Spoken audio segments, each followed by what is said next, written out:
Okay, let's see if this is working okay.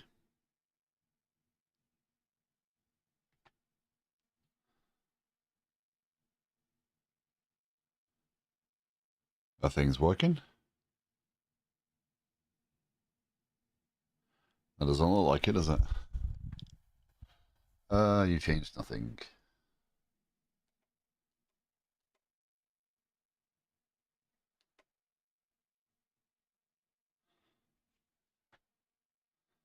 I'm the geek afternoon. Can you hear me? Can you guys hear me okay? Nope, not yet. Huh. Okay, I can't hear myself. So no new mic yet. That's arriving tomorrow apparently. How's it going?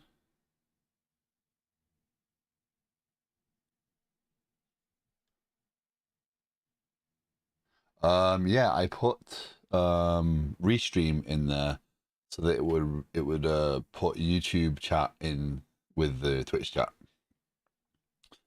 So I'm testing that. So hi Temptic, by the way. Sorry, I don't think I said hello. I was more worried about the microphone. So I'm using Restream, but you got to be careful with Restream because it tries to take over your stream title.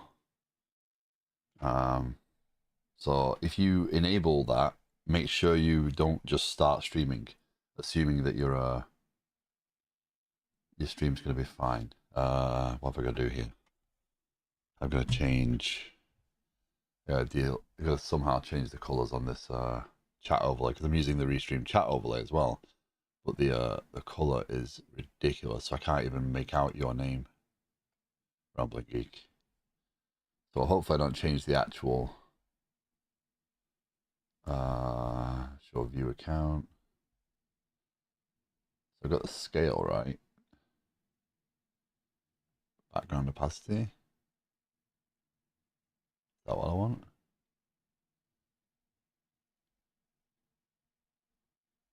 No. That's going to be the color of the overlay on the screen, isn't it? Nope.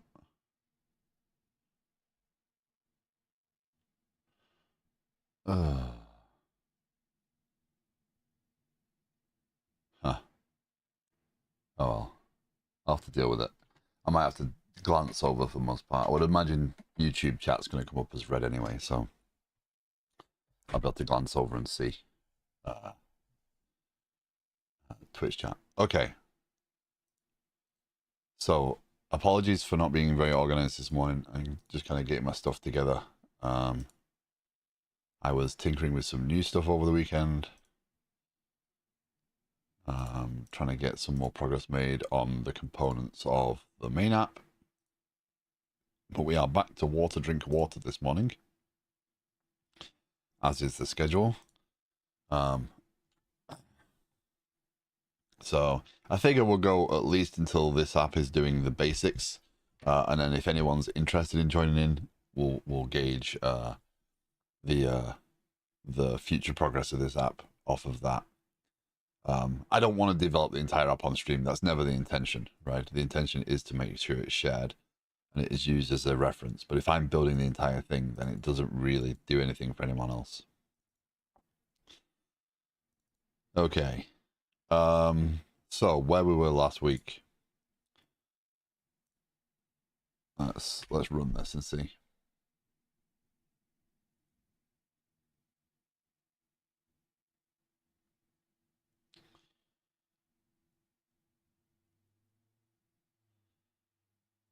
So, as is normally the case for this sort of stuff, right?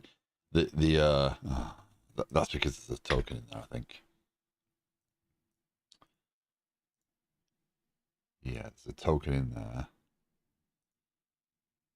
but it can't validate it.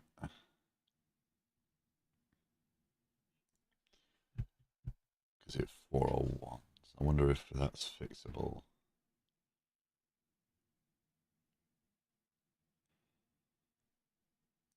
All service. So, as I was saying, sorry. The annoying thing about this is over the weekend I was working on the main application, and I kind of got to a point where I was like, "Ooh, there's some technology here to play with," and I got stuff installed yesterday and then had to stop. So now, naturally, I want to continue with that progress because I was making it. But in the same, I also want to make sure I'm staying on a regular schedule because if there are people actually joining for this application, I don't know if there are, but I can't say for certain. Then I'm kind of throwing that schedule off. So, but I was playing with using GraphQL and Redis to do socketed connections. Um, um, so basically, if a new record is added, it will actually push that straight down to the client and tell it. So if I add a new work planning item, the UI will just update in the background on the client because the socket connection will just give it the data it needs. And that means that what I can do is I can have that update cycle just kind of like refresh its data, and the client will change, or I can put notification icons and stuff in there. Hey, a new planning item's been assigned to you or whatever. So yeah, that's gonna be fun. So I was kind of installing Redis to hold the subscriptions, and getting those socket connections working. But then I had to move it on to this. So what I'm doing here is this validate call, I think, is failing. So what we probably want to do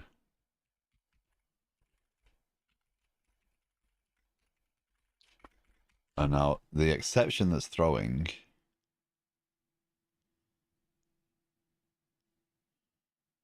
unhandled HTTP request exception. Let's make sure we're at least being specific. Return false. So yes, we are kind of swallowing that exception, which isn't stunning.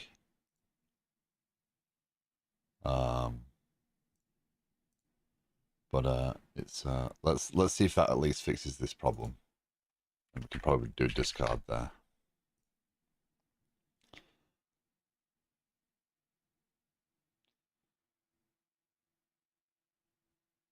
Yeah. Yeah. So test at nowhere.com test. We log in, we see everything. There's our preferences, there's our logs. We can log some water consumption. I think that's about as good as it's going to get for right now without spending yet a lot more time on this piece. I don't think it's... Yeah, there's the error, but it was caught and handled. And now once we're logged in, there's no error, right? So if I close out the app again and restart, it should, because the expiration hasn't happened, it should be a valid token and therefore should. Yeah. Oh, and that's what we were testing last time. We were testing narrowing that token, right? So we set the token service. I'm realizing I might need to go get some water. We just set it to a minute. So if we restart the app once more, we should get to the login screen.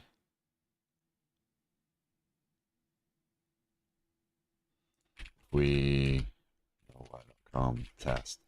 So we're logged in. Let's shut it down again and then give it a minute and then restart it. We should get redirected back to the login page.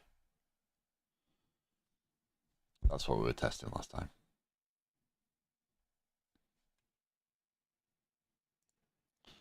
So the new microphone should arrive tomorrow. So Wednesday's stream will probably be, it will either sound significantly worse or ideally no different.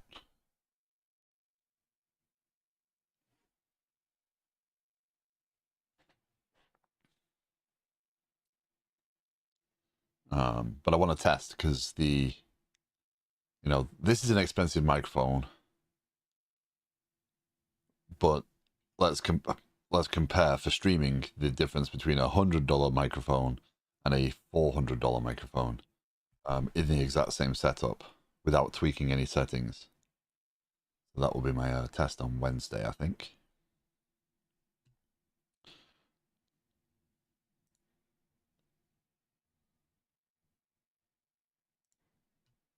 Oh, I forgot to do the advertise thing, didn't I? I really need to do that.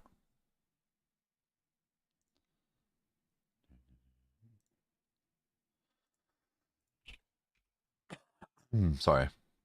I think wavelength software will help with audio routing, but it depends on what you want to do. Well, I mean, ideally, plug the microphone in with the exact same software I've got now, and go from there. But we'll see.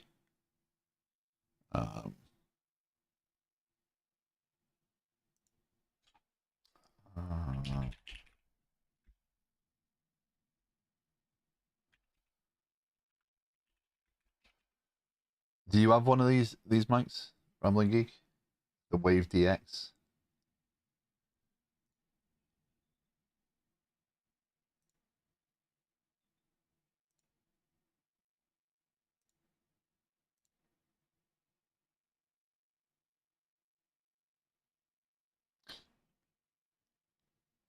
Gotcha. So you're still using their software, it's just you're using 182020. Okay. Yeah, I mean, it's an XLR microphone, so it should just plug in and work, and then I can always test the software afterwards. But like, I don't do any boosting or changing of my voice, where possible.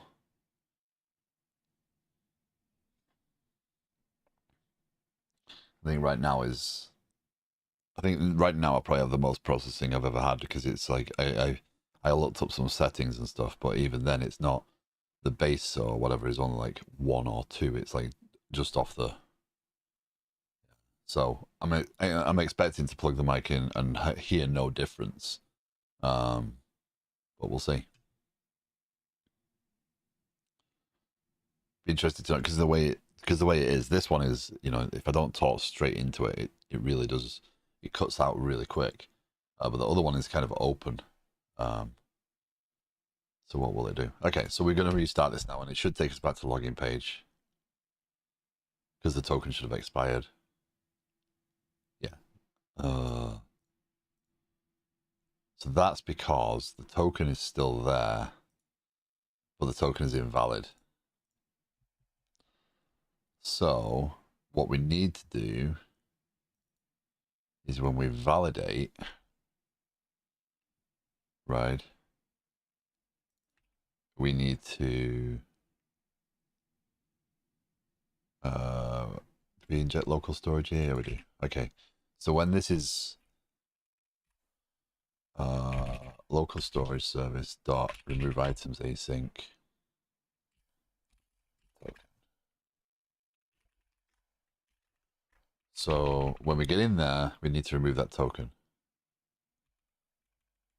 And that's kind of the same here, right? We remove the token, and that removing the token should give it enough to say, hey, yep, I don't have a token, and therefore I'm not going to render anything. Nope. So it knows it's not there. Hey, Merlin, how you doing?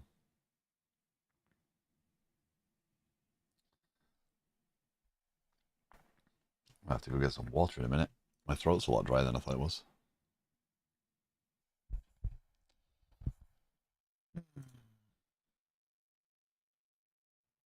I think we might still need to do that. Water, drink water. Yep.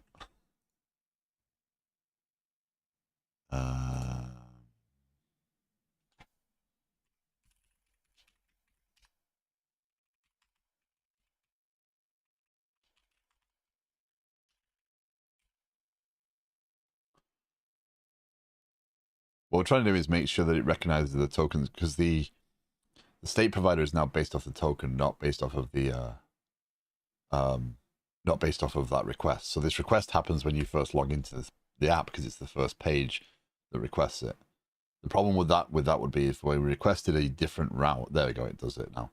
But if we requested a different route and we actually could save that, then that would be a problem, because we'd have to do that validation check somewhere. Doing good. Just here to eat my lunch now. Then back to coding. You? I'm doing good. I'm doing good. It's a Monday. I've got a full week this week for the first time in 4 weeks, I think. I've had either 3 or 4 day weeks for the past month. So this will be my first full week in a while. And I'm on a bit of a grind of repetitive stuff at work. So, okay. So that's that. So now, if we don't touch anything for a minute, that token should expire. And we should be forced out of the application. That would be the goal. So once we've got this working roughly, I mean, again, this UI is not meant to be the focus of the application, right? This is meant to be a demonstration of a UI. The idea being that if you are watching the stream and you are interested in tinkering with the project, either with the APIs or you want to build a UI, you're more than welcome to fork the repository, build a UI, and stick it on top. So as long as the APIs are in place for this stuff, that's fine. So I don't need to spend any more time really on this. Next, we'll get to showing the logs for the current day, showing the progress bar, those sorts of things, and kind of get the idea of the application in place bit by bit. There you go. So it has errored now because the token has expired. When we went back and navigated, like this one doesn't show the logs right this second, but this one does load the preferences. So once I navigated there and there again, it made the server request and that token was now invalid. I can snack code? Wow. So yeah, the goal of this project is purely one of learning. It's not of any real value. So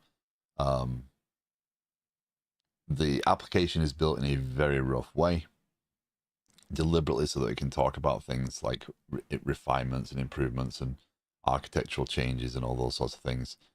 We can also, if you're interested in putting a UI on this, a different UI, you're more than happy to experiment with what it takes to interact with an existing API and build a UI with login. And that is the entire goal of this project. It's meant to be a little bit more accessible than my streams about the major project.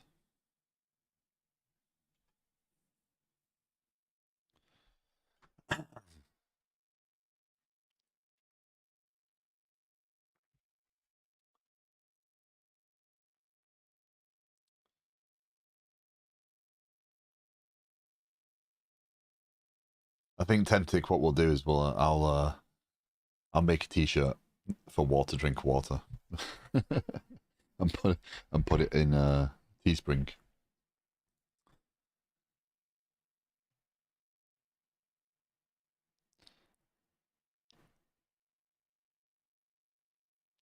Okay. So I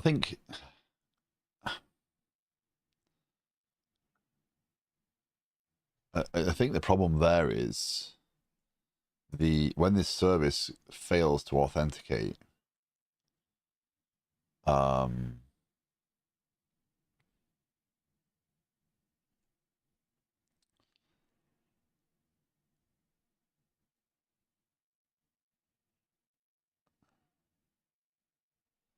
when this service fails to authenticate,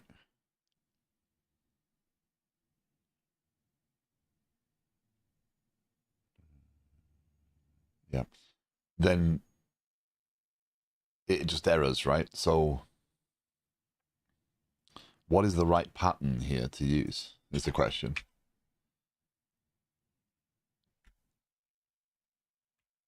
What? Why would that? Oh, because we don't use log consumption on the side. But this is an erroring, that's the problem. So this is actually throwing an exception. So the thing here is when I actually go and make a request that's unauthorized, it doesn't return, oh no, that's bad, and give me a success status code of bad. It just throws an exception in the Blazor code. So that's the problem that's happening, right? So rather than return a 403 or 401, 403 is forbidden. 401 unauthorized. 401. Rather than return a 401, it's returning a 500 exception. And we can see that there. So it's just blowing up, right? On the interop.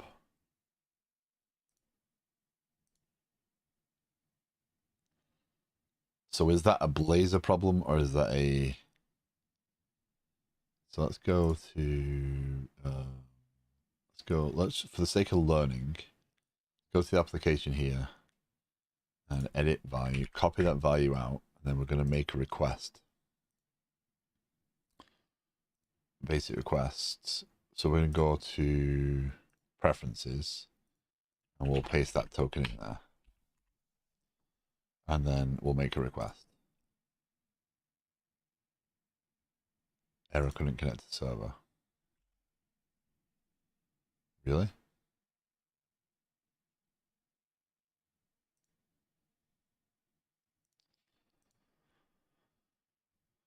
Properties, API, properties, launch settings.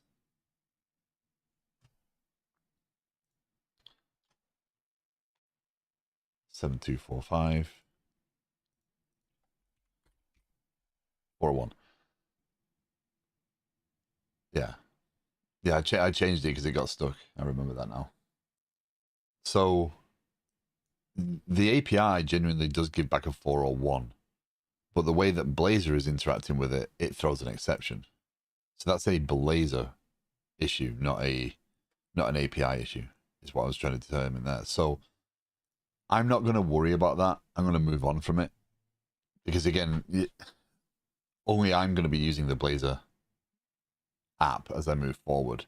And if I hit that issue, I can move on from it, right? If someone wants to build a client around this that actually does work, then they'd be using that client as well. So if someone wants to fix that they can do, but the problem is that it becomes messy, and I don't know if there's a good pattern there, right? Short of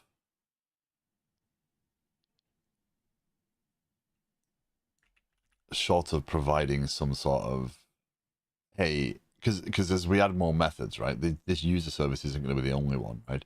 Because Blazor doesn't give us this back, right? Because we could always say, oh, well, it said false, therefore let's check our authentication, let's validate our authentication. We could put a workflow in there.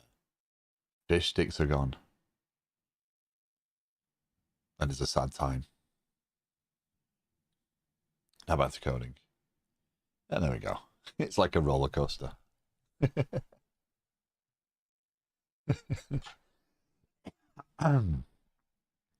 So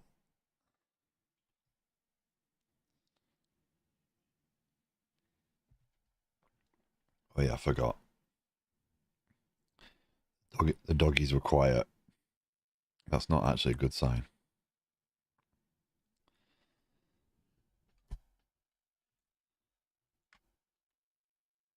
Oh, I just realized where my water bottle is as well. Okay. To get my water bottle, I have to walk across the room that the dogs are currently sleeping in. And if I do that, I start the process all over again. So I will try and persevere for a while. But yeah, to fix this properly, it's not just a case of putting try catch around all these, right? Because even if they try catch, we've still got to put in a process of validating the request and making sure the token's good. So maybe there's a better pattern here.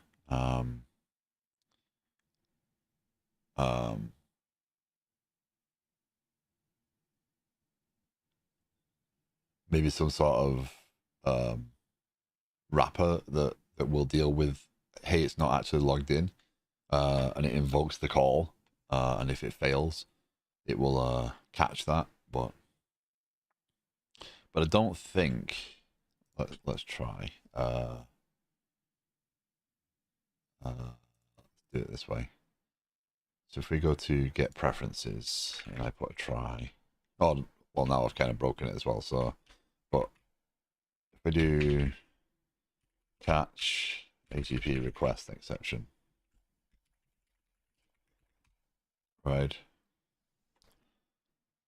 Okay, I'm close. I can't install .NET anymore after my Windows reinstall. When I run my code, it complains about a missing .NET version. So I install it, restart PC, and the version is not installed. I got no errors when installing. I'm so confused. I've never had problems with .NET. Never actually installed something, as far as I know. So if you do .NET version, if you do .NET list SDKs and .NET list, what's the runtimes?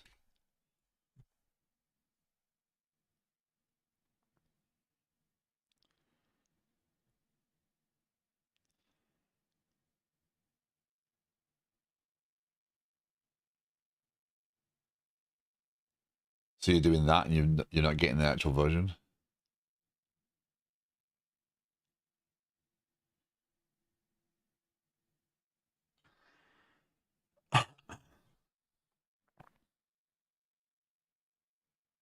So are you determining it's not installed by virtue of the IDEs won't work properly, and they're saying they can't find the version? Or are you doing something like this where you're doing the list SDKs and list runtimes? I mean, obviously for dev you need the SDKs installed, but wow, this machine's only got 8 on it.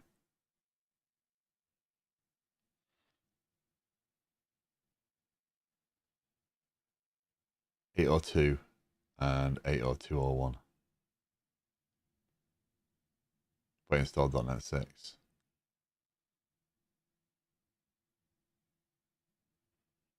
Huh. Let's try.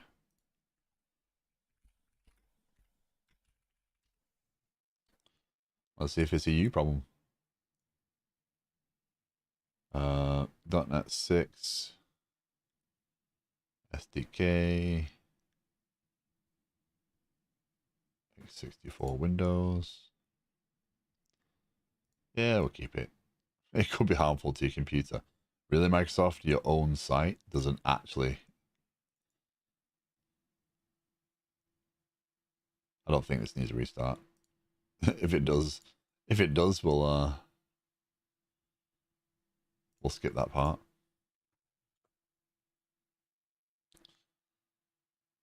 I'm not installing the full web pack. Yep. I'm not doubting it. I'm just trying to do it to see if it works. If it causes a problem for me, then you have more information. Okay, installation was successful. So let's exit out of that.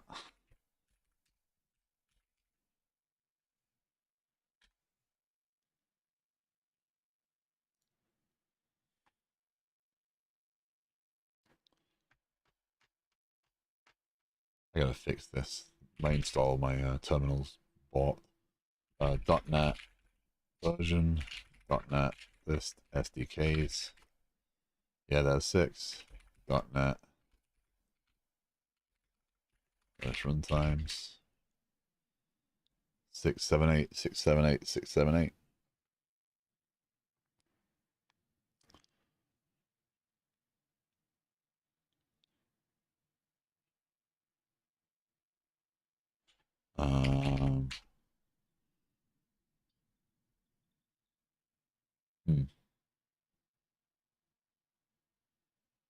Yeah, I don't know. I don't know what would go wrong there.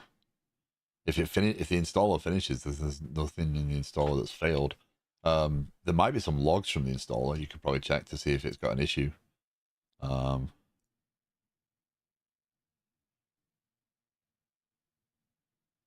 Yeah.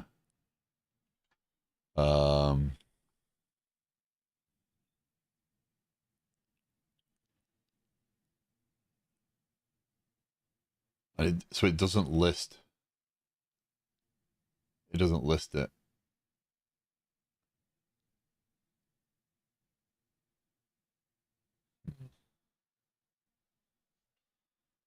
Yeah, I don't know. That's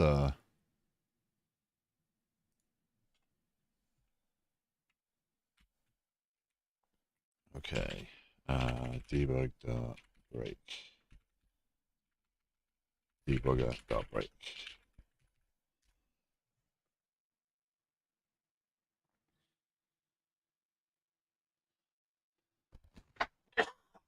You're not using a temporary build or an interim build. There's no like. That's Rambling Geek's point. Using a full-on regular Windows install.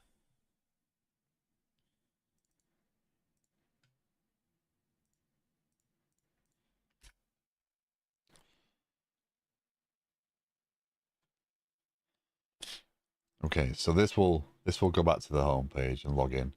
So if we log in, now we sit there and wait. Hey, Rot Horse Kid, how you doing? How's things?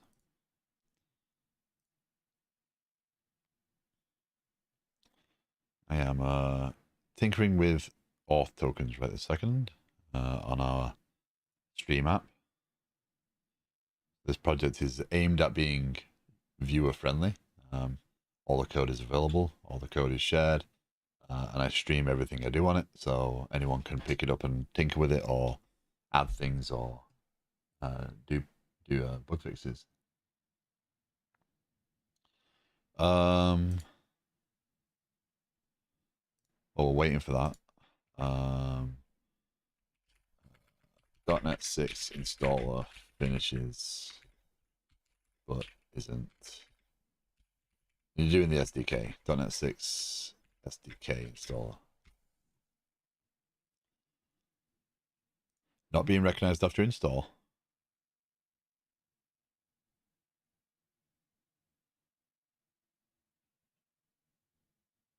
If you're using a 64-bit machine but have installed the x86 version, if you install the x86 version on a 64-bit machine, it will not be recognized.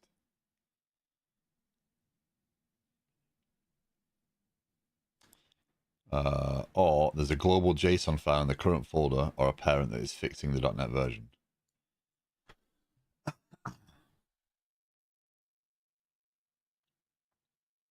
Yep, that's what this person's saying.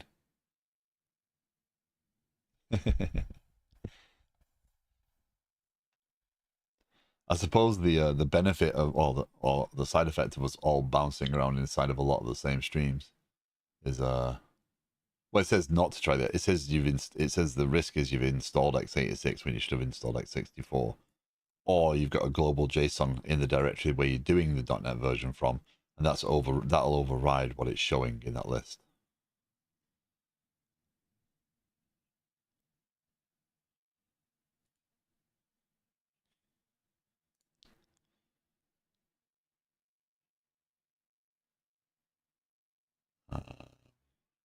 Other alternative is installed in a non-standard directory.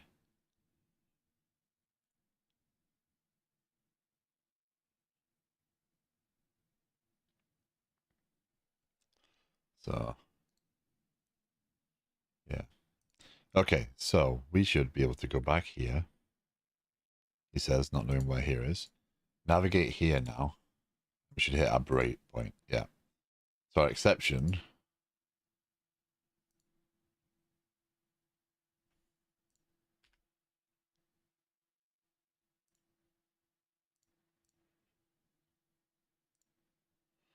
Our exception is a failed to fetch. Browser HTTP interrupt. So we don't actually get the status code back at all.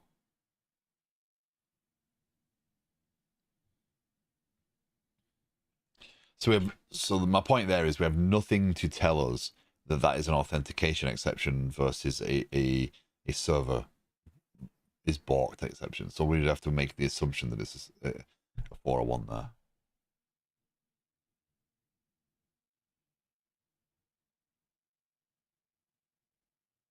Interesting, on 86 it does install, but it shouldn't install on x86 because you've got a 64-bit CPU.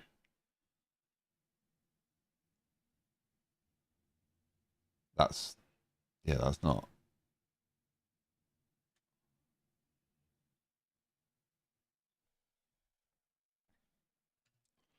Huh.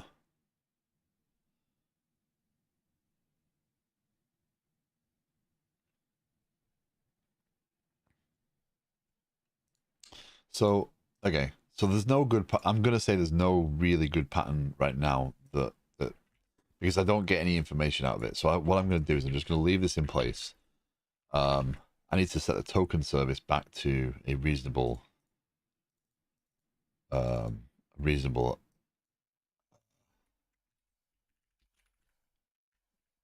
exploration. Otherwise, that's going to end up tripping me up multiple times. Um, good choice for lunch break content. Well, thank you. I appreciate that compliment. Let's go over here. So we have show diff. So what have we got here? Auth service.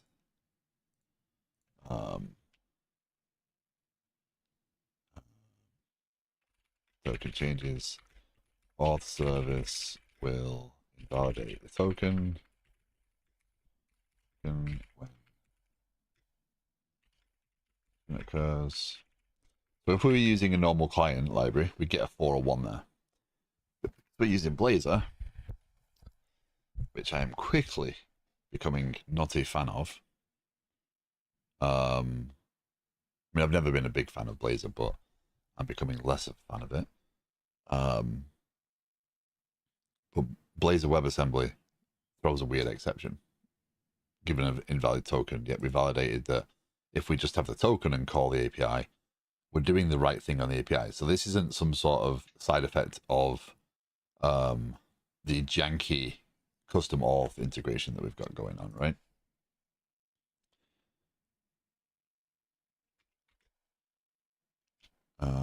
Token service, service setback, expiration time, 1 hour, 1 hour, and then user service, show diff. Nothing there. Okay. Continue that.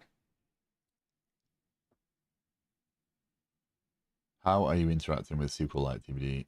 Because good old SQLite, which is C++ wrapper on the ceiling, gives me a hard time perf-wise. We're just using, so to make this simple, created a DB context in .NET, and then I created the migrations. So the interaction is all through Entity Framework Core in here. And the reason being that SQLite seems like the most logical choice when trying to develop an app that doesn't, so I don't put any requirements for anyone to have any SQL servers or MySQL or Postgre or anything like that. So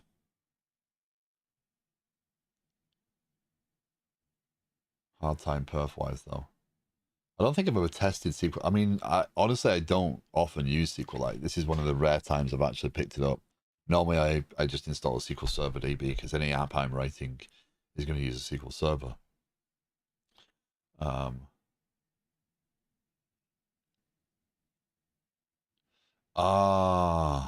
You installed runtime.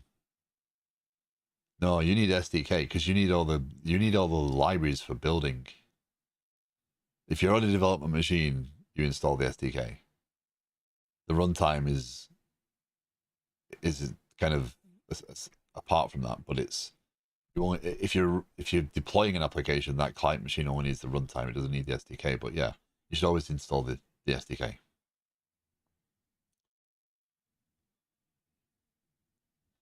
Yeah.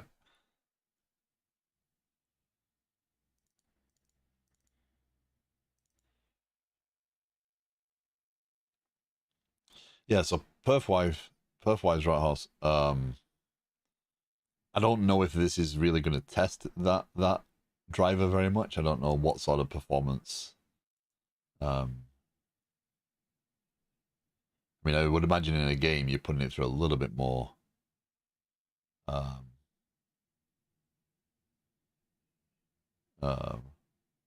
read write. Okay, so let's push this. Now let's go and merge this because we've fixed the problem.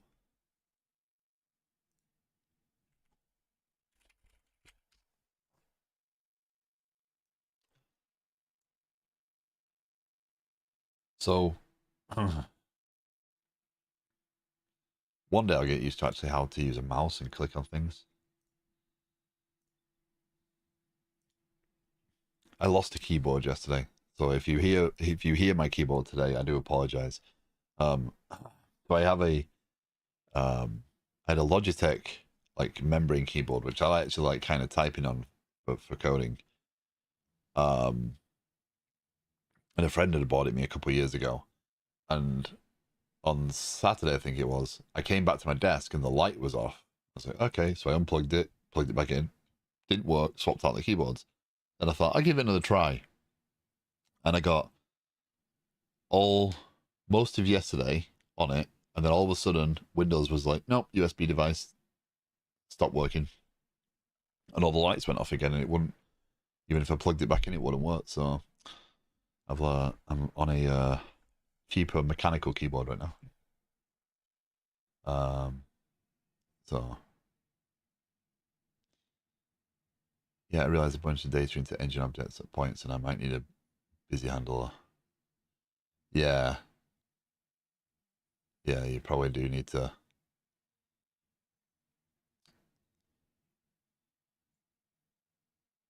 You can't do that streaming in the background, and it costs you. Then yeah, you're gonna have to come up with a pause solution there.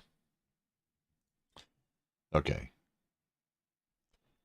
let's go. Water, drink water. Let's do a pull request.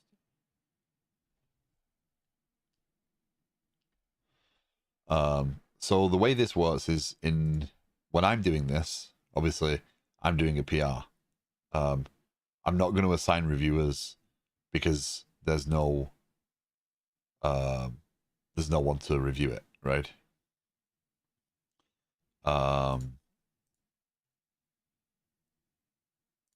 So this is kind of this one, right? This is this branch. But yeah, what if you were to do a pull request against this repository, we review them on stream. If you want to do, if you wanted to fork the repo and add a new UI, or you wanted to fork the repo and add an API endpoint, or you wanted to resolve one of the issues that are there, you're always more than welcome to do that. That's what this project's for. Again, reviewing these on stream is the priority. So I don't do anything on this application. The moment I stop streaming this, I don't touch the app until the next time I pick up the stream, which could be risky because I could completely forget what I'm doing. But yeah, I deliberately don't touch the application. Did Unicus close his PR? He did, yeah. So Junicus kindly did a PR that had fixed this problem, right? But it allowed me to highlight and understand what the problems were, and the problem was very much the authentication state provider couldn't base itself off that API request. It had to base it off the presence of the token. So that's why putting the code in place to say, hey, remove the token appropriately is necessary. So we'll do this PR this way. We don't have any GitHub actions yet. There are a few unit tests, but nothing of any size. And eventually we'll get GitHub actions in there and make sure any unit tests are running. I need to validate something as well. I need to make sure that I'm not ignoring YouTube, don't I? Because I've not had any. The problem with you when you stream to YouTube, the problem is that you don't know if people are actually watching or worse, chatting. So, yeah, and I'm using a new chat overlay up for me. So, okay, so we have the life. So we had to add this lifetime validator. So this was necessary because the actual token wouldn't expire; it was always valid. So we actually put a lifetime validator in now on the token. So when you make a request, you will get 401 if it's actually invalid. We put, if you're not authorized, it goes to the login page, right? So it will actually redirect back to login. The problem with this is what we're gonna, again, I think that's let's concentrate on the Blazor aspects of the application later, but ultimately that would be needing to, if you do get dropped into a certain URL, needing to authenticate straight away and then redirect. Thank you for the follows. Saga, anyone? Welcome. We then create the form. We do the login and stuff. One thing you'll see with my Blazor as well is I dislike having too much code. Like, I don't mind tags like this existing in the markup, but the actual code and any behavior, I don't like. Thank you for the follow, Adrian.net. Welcome. If you have any questions about what I'm doing, if you have any thoughts, opinions, ideas, you're more than welcome to share them. How long have you been water just water? A couple of weeks, a couple of months now, bit by bit. I stream this Monday and Tuesdays. This is deliberately a project just for stream. It's meant as a project for allowing some more discussion around architecture, design, client libraries, the entire process. Wednesday through Friday, I stream a much larger project that I'm working on. There is an agile project management platform, but that code is not open source. So to try and bridge the gap and make sure that people can still understand what we're talking about, I build this app to try and make it a little bit more beginner or more viewer friendly overall. But the goal of this app is to create something that you could well, the idea of the app is I want to track my water consumption throughout a day. I want to make sure that I'm on target. If I have friends that I want to share the app with, I could share the kind of create a group with my friends, and it will tell me, hey, they're off target, they're on target, etc. And I can use it to nudge them and prompt them to, hey, you need to drink a bit more water, etc. And trying, that little bit of accountability thing. It's a little fun idea that's got not a lot of behavior, but it will allow us to at least work on some design aspects. So right now, the backend APIs are kind of developed in the most rough, quick way possible. The client is developed to be a demonstrator of those features. It's not meant to be an actual application. The idea being that if you come along and you like the idea of you want to put a UI on something, but you don't have any APIs to play with, you could develop a UI. Create a React app, create an Angular app, create whatever app, and put it on there, and contribute it back, and use it as a demonstrator, right? And also, if you want to fix issues in the .NET code, you can fix the issues there and do PRs, and it's all stream based. So Monday and Tuesday every week I do this. An ad is about to start. I apologize. I do run 3 minutes of ads every hour to try and make sure that the longest possible window of pre-roll entry is extended. So I do apologize, but ads will start in a couple of minutes. Now my app won't run because of insecure certificates. What fun. So that should be just clear the certificate out, right? You can clear the dev certificates and recreate them.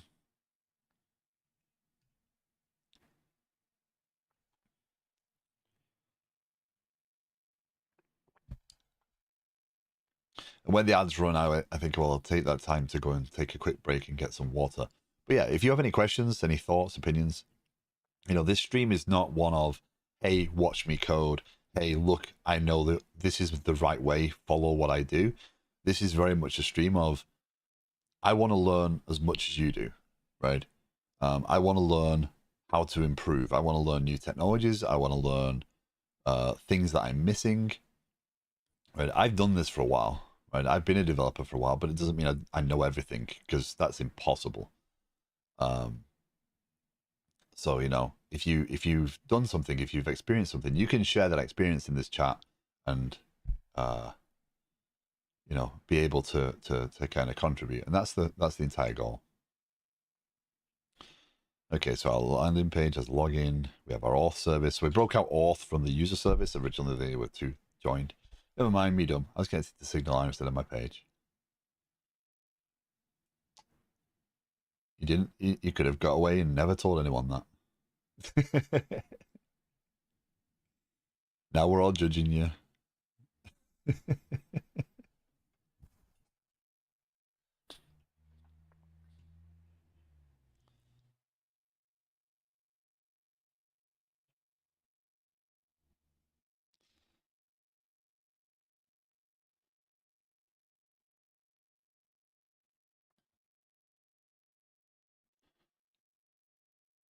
Actually, now I think of it, Merlin's here again, but no Canny. Huh.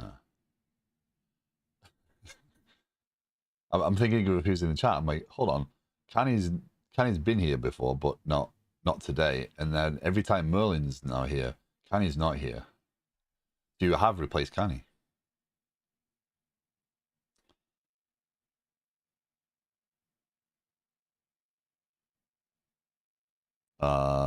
Authenticate. So this is the authentication service. We have is authenticated. This is the validate. We put the try catch in there because, again, Blazor throws some weird error rather than actually getting back a 4 or 1. If it was just returning a 4 or 1, this would have worked, but we now need to catch that. And all I'm doing there is I'm making sure that no matter what we call, notify user has changed, because, you know, just to make sure that we refresh what the auth system thinks the user state is. And again, that will pull that from that token. So if we remove the token, that will determine that's wrong. So I'm going to take a quick break for those that are still seeing it and not seeing ads. I'll be right back.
Okay, I'm back.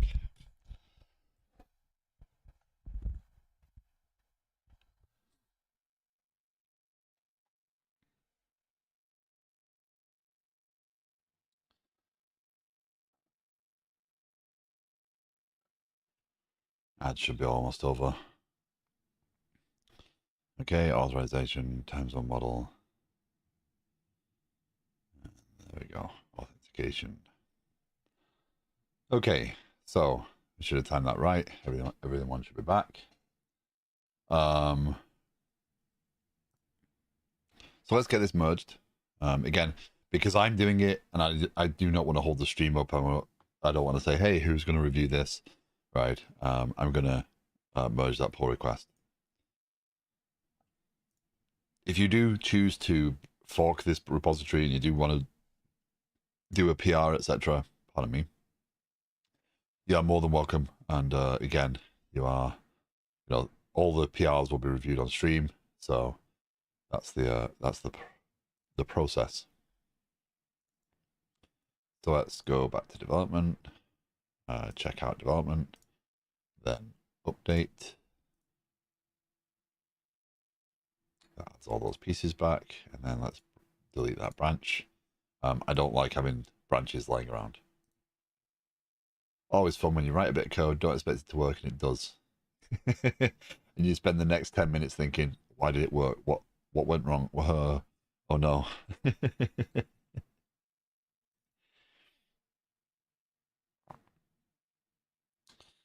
Okay.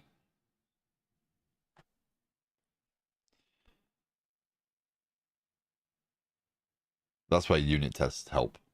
If you're writing code and you get unit tests, then you can validate that it's doing exactly what you expect.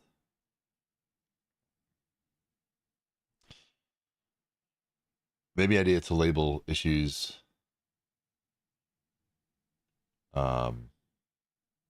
as good first issue. Yeah, that's not a bad idea. I'm just getting into software development, and most of this is over my head. Okay. So just getting in. Are you doing a course? Are you just kind of learning on your own? Um,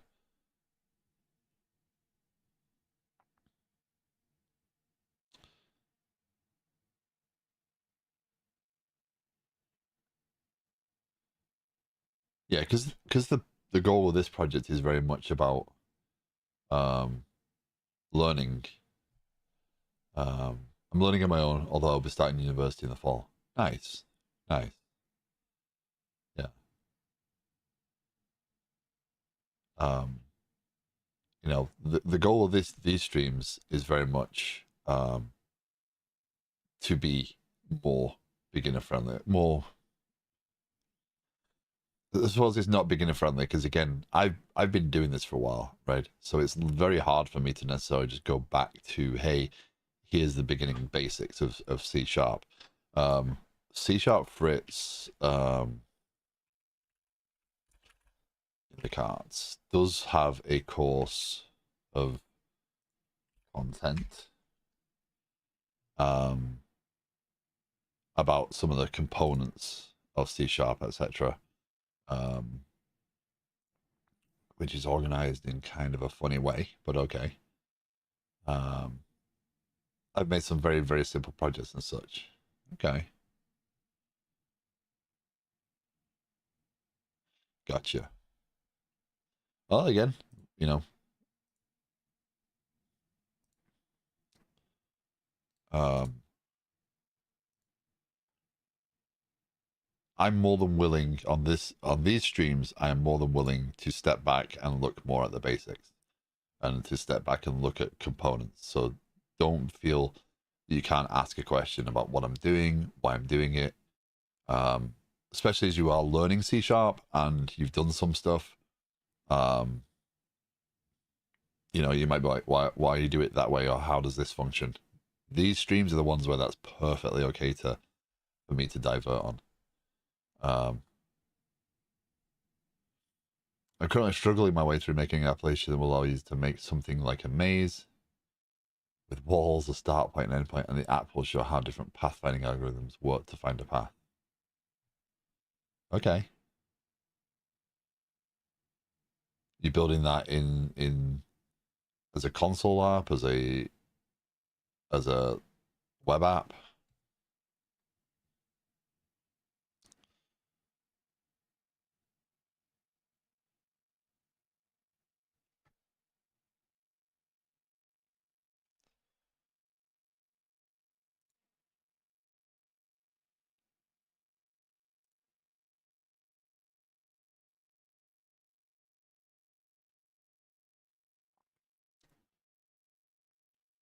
Nice. Okay.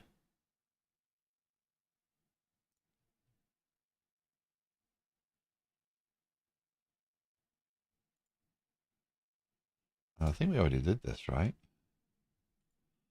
Number 11, I think we closed these by virtue of number 1 and number 11 being done.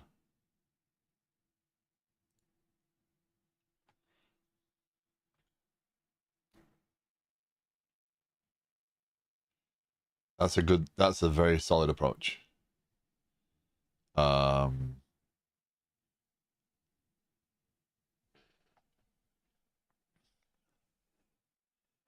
You may end up though in the situation, by the way, that you may be a little bit further ahead when you go to university of some of your classmates.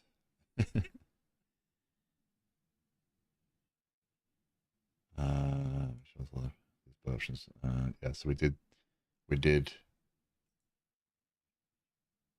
kind of did this, yeah. I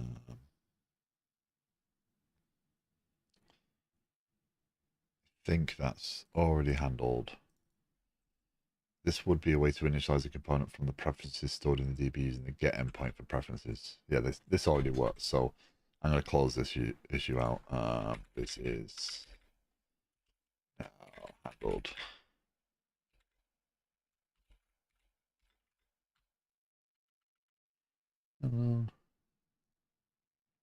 So again, this project isn't necessarily just about the code, right? It's about the flow as well. So if you've not done a group project, working on GitHub, etc., is a component of modern.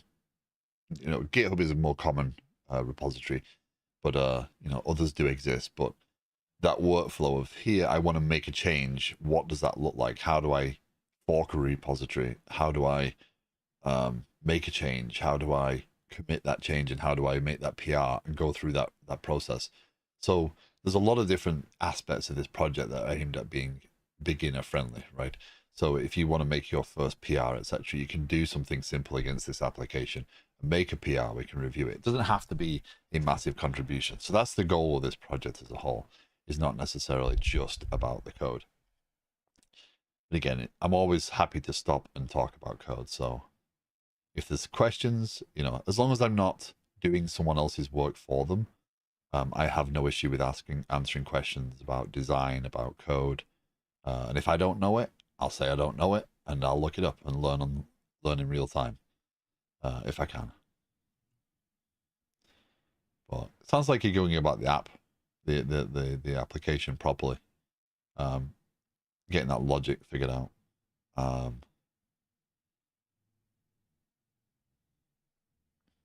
Yeah. Okay.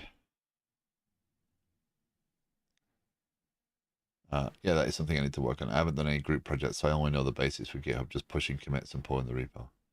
Yeah. That it's quite a challenge when you get to other people working on stuff.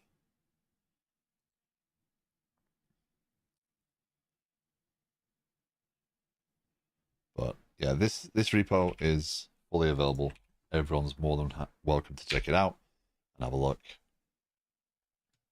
So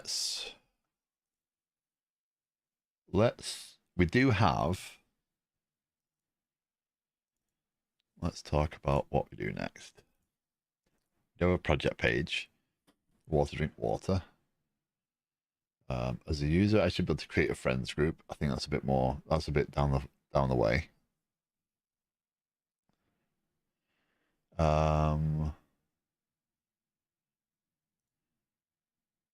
Added endpoint to get preferences. Yeah, we don't need that anymore. Why is that not?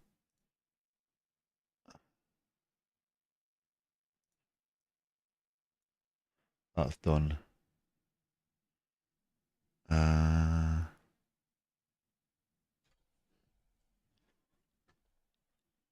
What?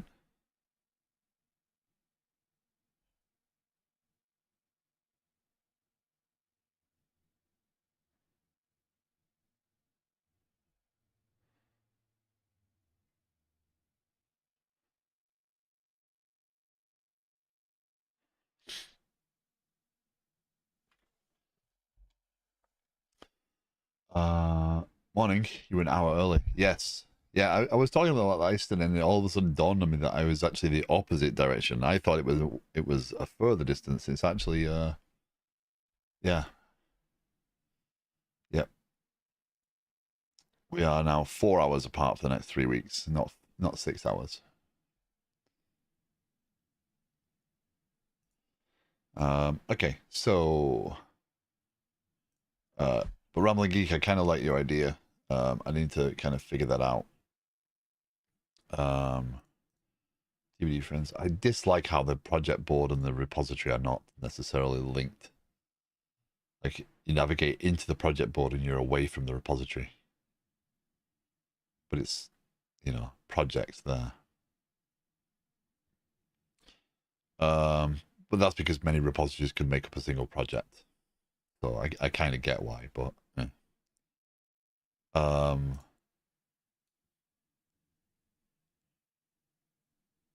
So the problem is I don't want to focus too many of these on the UI, right? Because the UI is just an aspect, right? If you wanna pull out the client application of your choice and build that client application against this, you should be able to. So if I focus too many on the UI, then I'm focusing too much on the Blazor aspect. Most of this is building up that back end and adding those features in. So let me just review. And again, do not use this application as a reference application for how to write a good application. This is a very rough application built deliberately so that we can review some of those decisions down the line.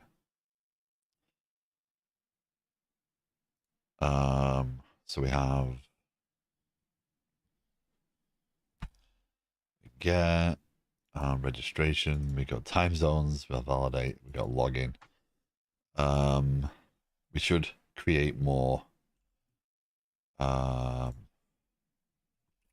create HTTP request samples. Need a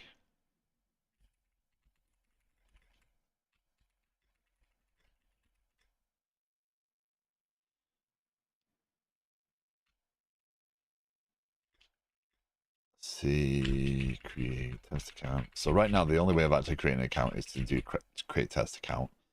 So we probably do need an endpoint for that.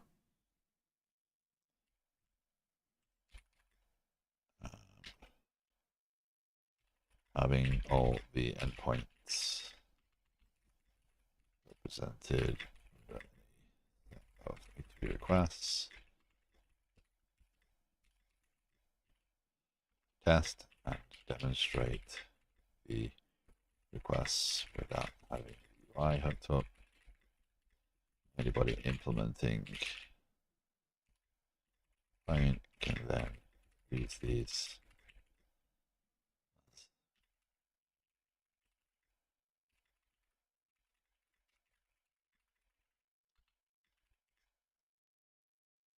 I don't want to make the Blazor application.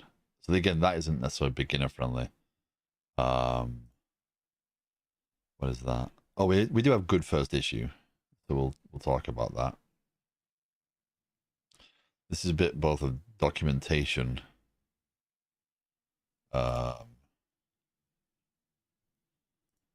and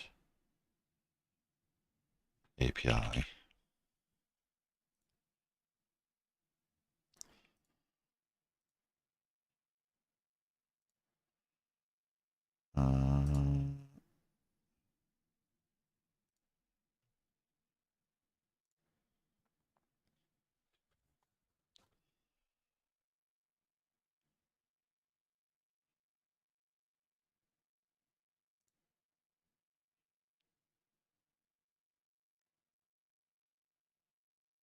Oh yeah, the whole discussion around that.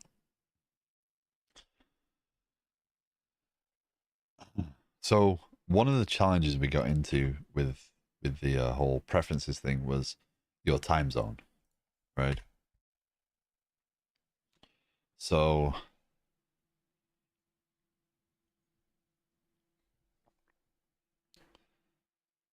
when you are recording information,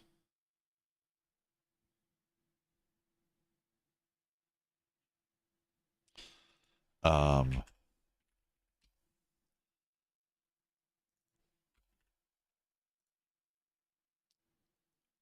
that needs to be improved. All the data is logged against your time zone. So everything you do to what is today is a challenge, right? So being able to select the time zone is a very important thing. So that's the conversation we're going to with this. Now, I believe I actually completed this as well.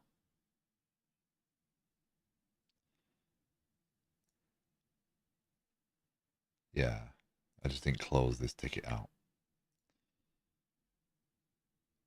Yeah, status done. I know, I just wanted to annoy TBD Gamer. Thank you, Mr. Jones. Where are you located? I am in Jersey.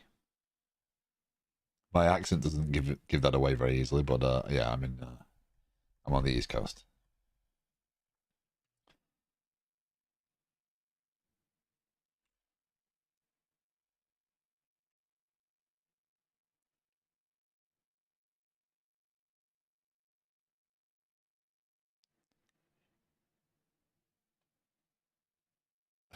Chris Jones suggested the other night we should port this and do tea, drink tea.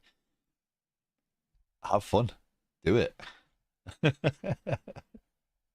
what What's your tea goal for the week?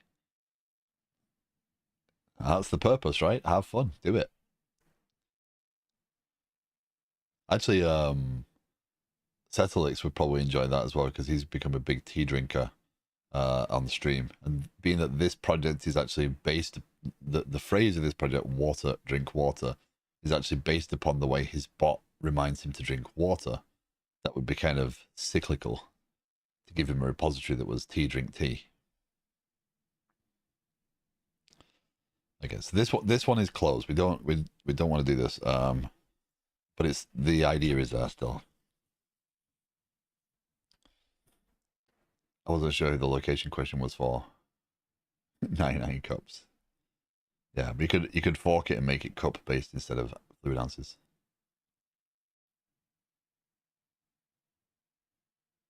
Could flip it a little and use it to yeah, so you could have a maximum tea consumption. You could actually flip the behavior a little bit.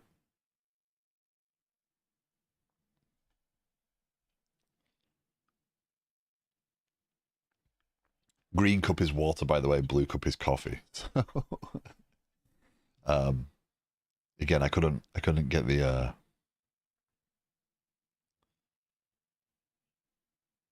I couldn't get my water bottle, so I went and got a cup of water. Okay, so I'm trying to think of what is productive and I can get done in a stream because I've gone so many streams working on one of them. I don't want to do something that's drawn out. Let's get progress in here. So I think I put the pieces in for progress.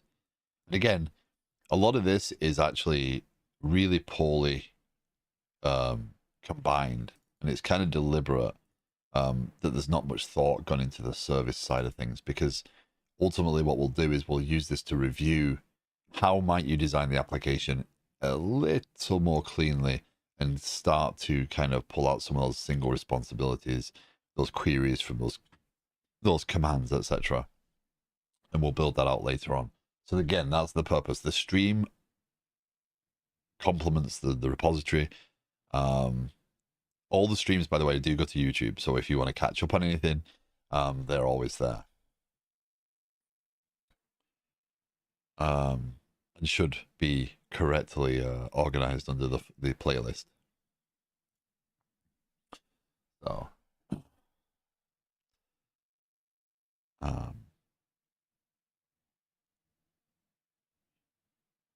so we do have get progress percentage, right? So there is that idea. Did we create an API? Consumption get. Yeah, so we do have an API endpoint for consumption. So which just sounds funny. So we can post to it and we can get from it, right? So if we go to here and we go and get our token again, consume API consumption, here we go.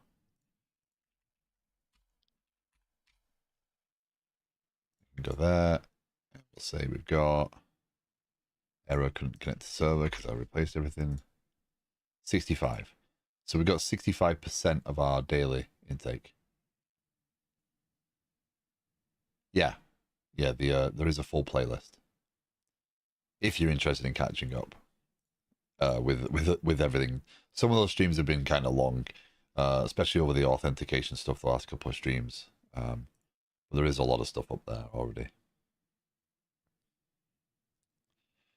Again, this project is created because, and I'll demonstrate why. This project is a little bit more friendly to see if you're new to programming, if you're new to, if you're looking at this stream to see, you know, a .NET project, etc. This is a little bit more intimidating, right? This is the main project I work on, right? So there's a lot of code in here, right? There's a lot of behavior. There's a full now a growing Angular application. There's a lot of moving parts, a lot of different technologies. So Water Drink Water is aimed at making sure that there's at least something where if we have thoughts, opinions, design ideas, etc., I can explain them, demonstrate them, and share the code for them. This is all closed source. So hence Water Drink Water. Question: why is the acronym for Coordinated Universal Time abbreviated to UTC and not CUT or called Universal Coordinated Time? I don't know. These are the questions though that we need to be answering, right?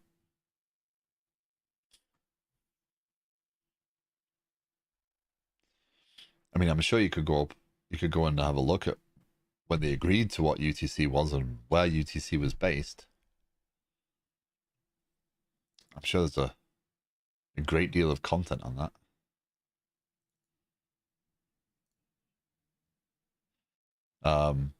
Okay.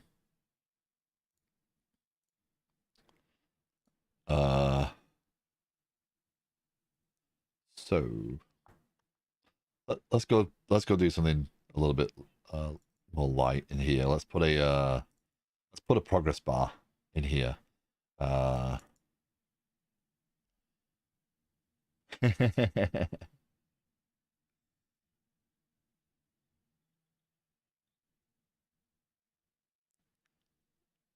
Is that real? The English and the French couldn't agree on something?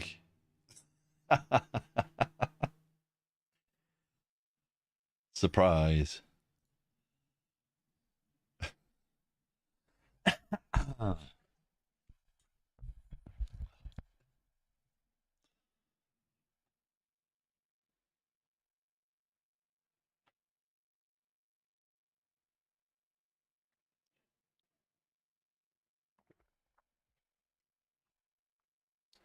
Okay.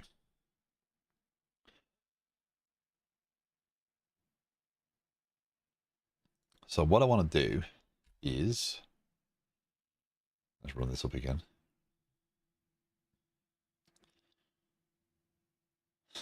I want to put a progress bar somewhere at the top here that will actually be my goal progress. Or, yeah, I think up here.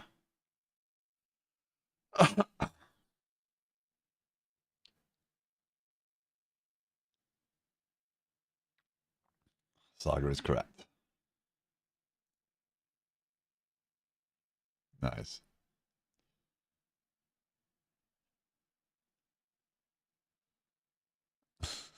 So the English and the French couldn't agree on something, so they compromised. Awesome. Yeah, I'm going to put a bar up here that's going to be that.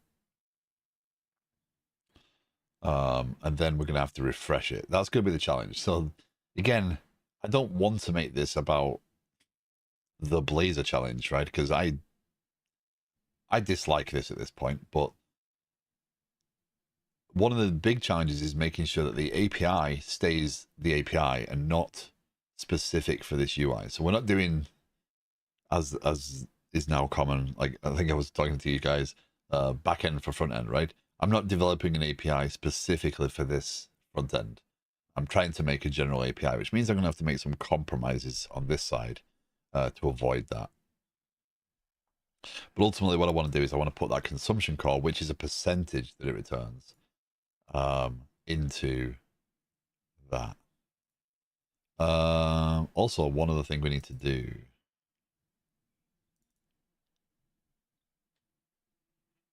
Do I have... I need to make sure this... does this exist?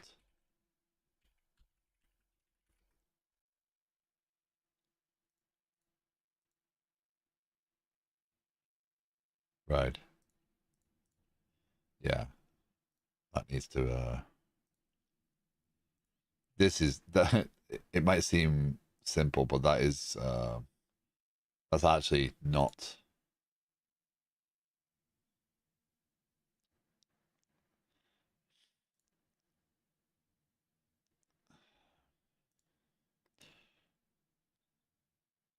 That's not too hard.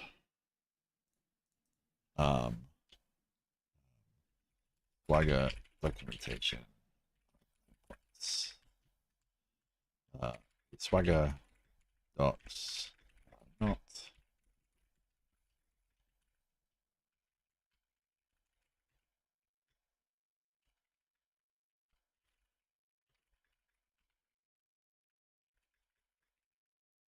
And I suppose I did choose a little bit more. Oh, Mr. Anhorn. Good morning. 54 months. Thank you very much. Appreciate the sub. It's crazy. 54 months. Doesn't feel like that long. I need to work more on organizing my code and improving its readability. Yeah. I mean, that's generally, I mean, and most developers need to do that.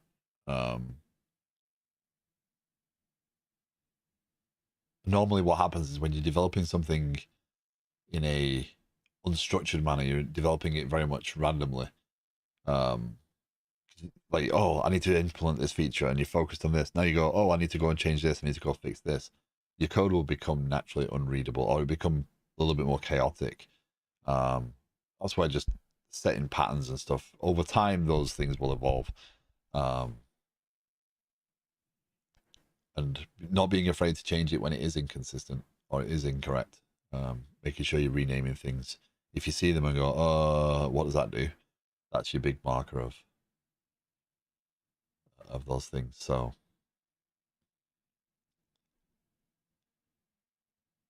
but I highly doubt anyone would say their code is totally readable, even if they tried to make the effort to make it readable.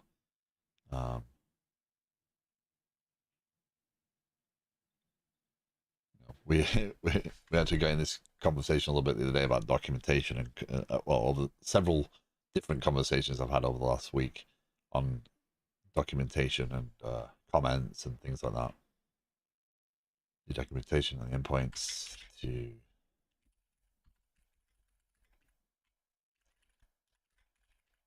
So I'm going to put that as a good first issue. If you're getting familiar with Swagger, that's something easy to tinker with. I'm more than happy for anyone to go and disagree with that. Add any comments you feel are useful. I'm just going to leave it there for now as a an indicator. We can always talk about it. I don't know if I have any libraries. Did I install anything that's UI based in the Blazor side of this?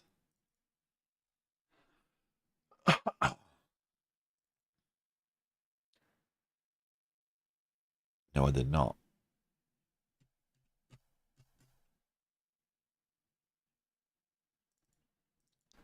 So there's two things here.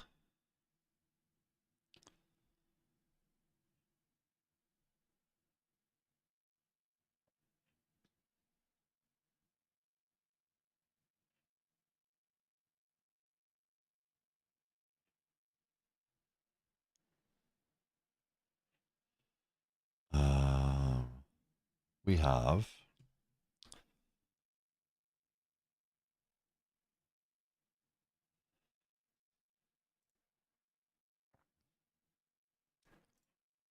any recommendations on Blazor UI stuff? I don't. I need to.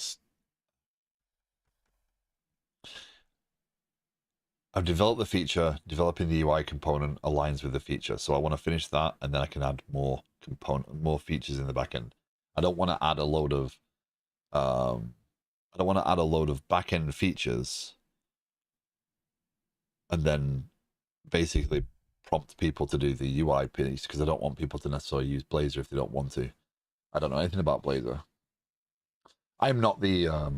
This is not the Blazor appreciation stream for certain. I'm not a fan, and I'm becoming less of a fan the more I use it, especially WebAssembly. It is a little bit too messy for me. I'm so close to releasing my Blazor platform template. Nice. Yeah, Mr. Anhorn here is a Blazor expert, I would say. A long time user of Blazor. Yeah, I kind of like this. I don't like the fact that Blazor is so close to. I actually don't like the idea of having the C# code in my client side anymore. I don't think that helps me. Using Mud Blazor, but the platform itself just helps us to make it more DB responsive and file management. Huh. Oh, is Mud Blazor working now, by the way? For .NET 8? Did they update it for .NET 8 properly yet? Sorry, as Fritz reminded me, it doesn't have any SDK alignments, but is it working for Blazor in .NET 8?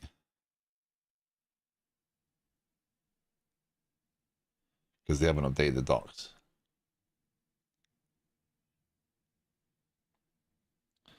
Like, I don't know. When you add auth, you need platform-wide server interaction. So I'm not sure if it was in all scenarios. Right, gotcha. But I'm using WebAssembly here. Does that matter?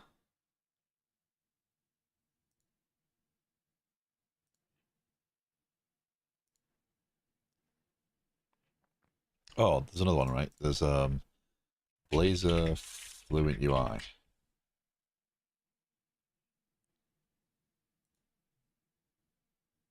I don't want to watch a video.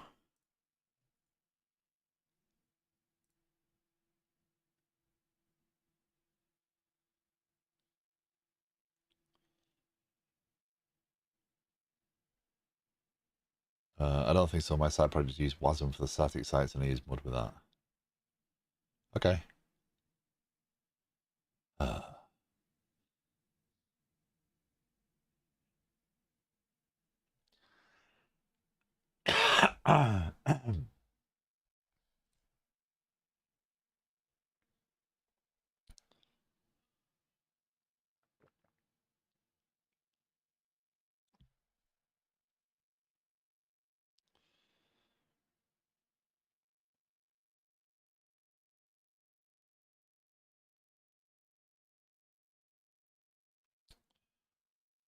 Okay. What? Fluent UI, here we go. I still use the old patterns, not the new web. Okay. Well, we might try Fluent. I haven't tried Fluent yet. Progress. No, not that's. I need this kind of progress, right? Uh,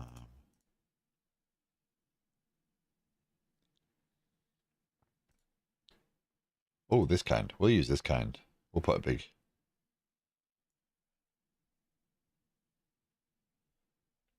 We'll put a Fluent progress ring in there.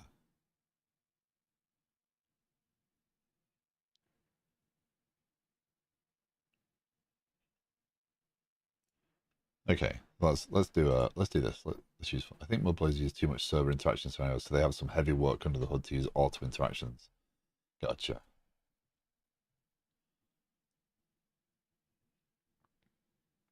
Well, this one's specifically aimed at .NET 8 Blazor project, so let's add that. Again, I don't want this to be a Blazor stream. I want this to be a an application stream. But obviously the UI gives everyone the visibility of what it is I'm doing, and yeah, Microsoft Fluent UI, ESP core components. Lots of Fluent before the big update. It only supported web components, but I think they should be fun to try now. Let's have a go. What's the worst that happens? Oh, we need to make that. So let's go and make an actual branch for this one. So we'll make a card, add item,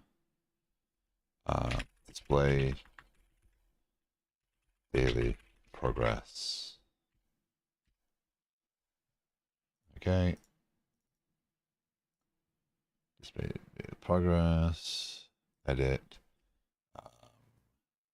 We need to consume API consumption to and display the progress towards our daily water consumption goal.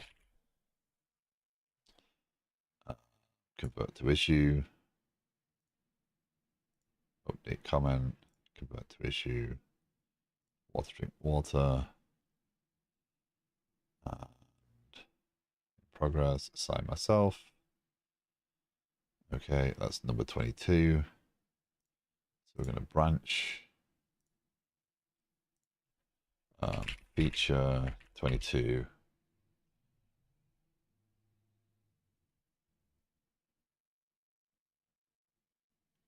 I think I stated this before, but the template project includes Pulumi dev and production stacks. So you can use Pulumi to set up a local Cosmos Azure storage integration. Local as in on machine. On dev machine. Whoa, okay.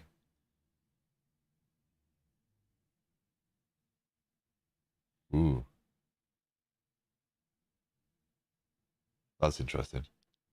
So over the weekend, one of the things I was tinkering with, amongst other things, was I was trying to resurrect a different project, which I'm not going to share, but I was thinking of using functions and stuff, Azure Functions and Cosmos. But I couldn't figure out how to configure them properly and get the Azure Functions to interact with Cosmos, NoSQL. Which, from everything I was reading, was like, oh, the easiest way to do it is this way. And then I saw a different way of doing it. And then I saw a different way of doing it. And I'm like, oh, this is typical Microsoft at this point. There's a billion and one ways to do everything. And they keep changing the APIs.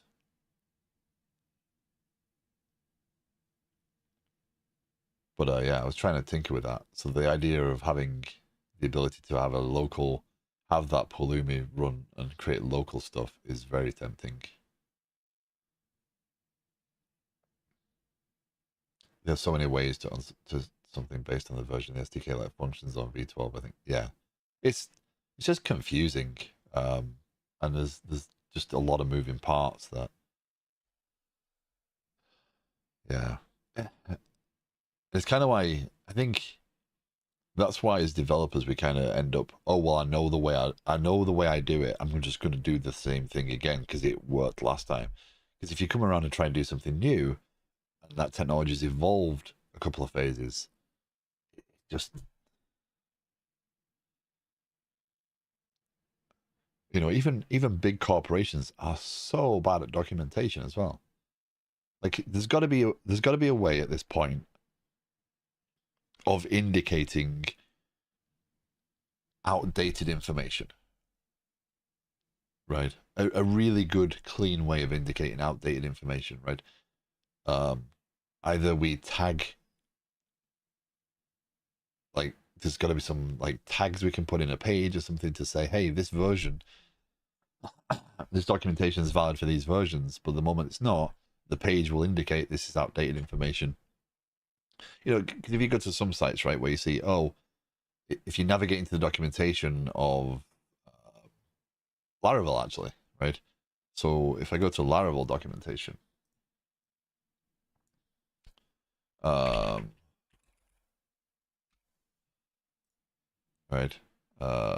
just documentation. Why are you not in dark mode? Dark mode, there you go.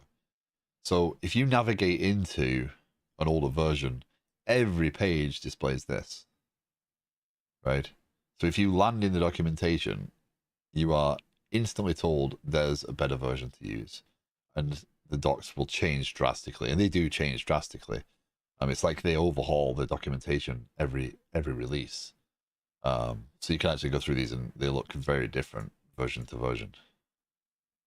Right, even if you go into the new version, right? This is an upcoming version, so it changes, right? But there's got to be something, right? MSDN does that, just not consistently, right? Yeah. Yeah, I'm constantly going to an article and reach the end of it, and find it was 10 years old and no longer valid. Yeah, and if you find resources from Stack Overflow these days, most of them are 6, 7, and 8 or older. That's the latest version, updates the page, if that's possible. But again, we all go on about documentation and API docs and stuff, but the reality is we end up missing the mark with them all the time. So yeah, display daily progress. Okay, so then we're going to push that branch, right? Just so the branch exists. Go here, and then I'm going to do. I'm going to assign that PR, this issue to that branch, which means if I finish the branch, I'll close the issue.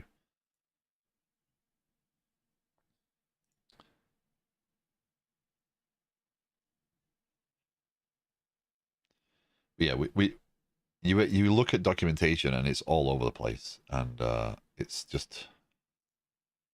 challenging because then you can get frustrated very quickly. But then again, that's the purpose of, like, if I find something out and I develop something here, then what I should do is either write an article against it or to coordinate with that video so that both are kind of snapshotted at that point in time, or make a video that's specifically around those pieces. And I think there's some things that I really should have made videos around. I think there's some things I do on stream that I don't realize the actual potential of helping people. So I guess it's just that feeling of, okay, I'm not an expert, I'm kind of just piecing this together and making it work.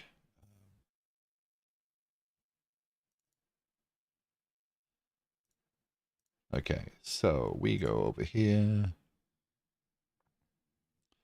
As mentioned, we wrap the Fluent API web components. We need the script. Even when using SSR, the script will be included and loaded automatically. If you want the script to be loaded before Blazor starts, add it to your app Razor.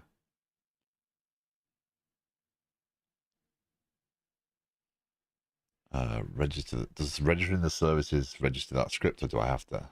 Will it be added automatically? Let's find out. So we go to program. That, add Fluent UI components. I assume we're going to have to change our usings at some point. If you're running your application on Blazor server, make sure a default HTTP client is registered before. We're not doing that. Yeah, there we go. That's our using. Okay. You'll say, what don't you like? Okay, so now our nav menu, we need to, in authorized, think we're going to put it up here. Class equals nav item px3. So that's padding x3. And then we're going to put a fluent progress ring in there.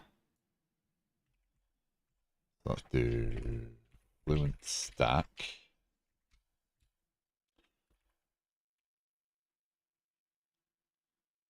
Indeterminate. So indeterminate is sorry. Stroke. We want this one. We want the big one. Let's do 128 pixels.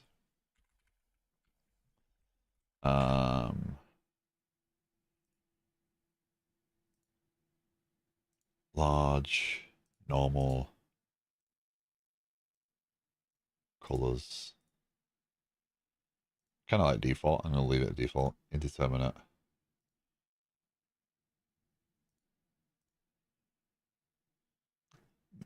This isn't a good demonstration for a UI library when their drop downs don't display all the text.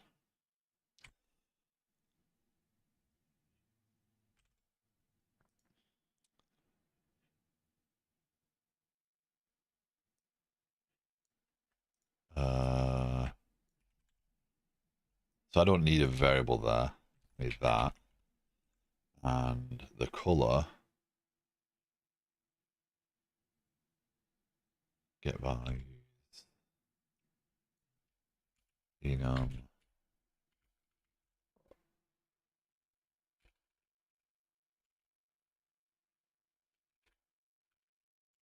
office color.default, stroke.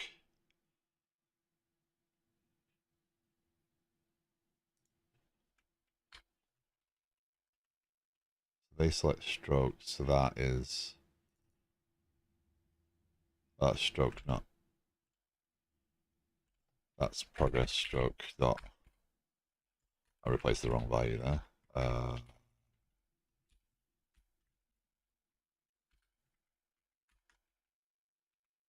You don't like that, do you?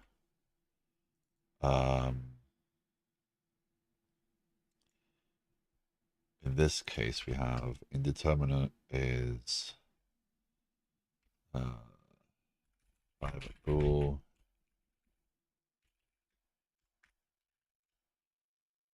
And int. Hold on. Right. Double percentage. So, Jacobs, good morning. How are you doing?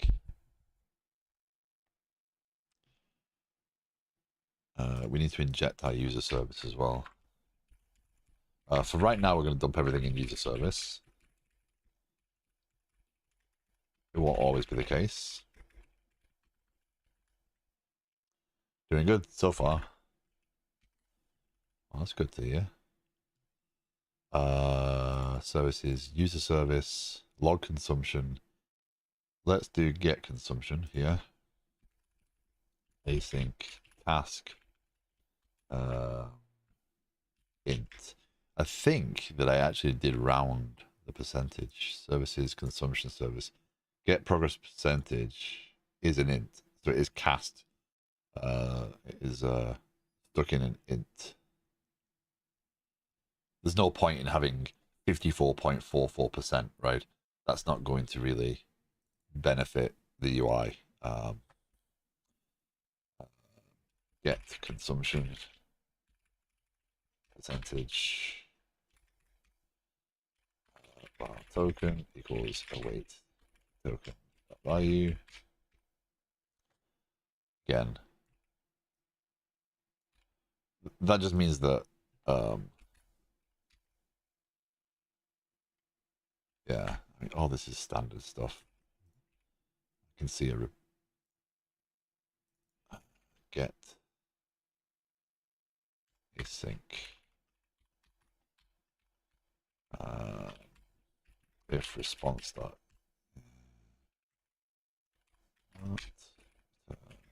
0.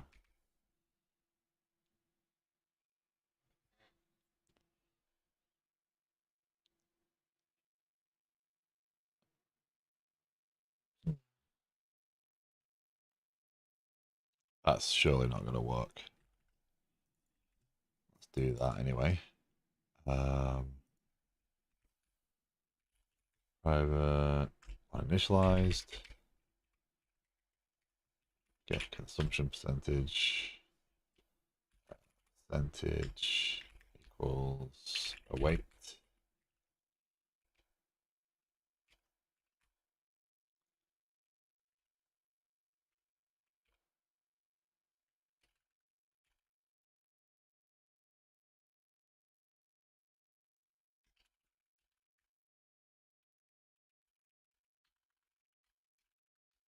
Not let me fill in the wrong thing there.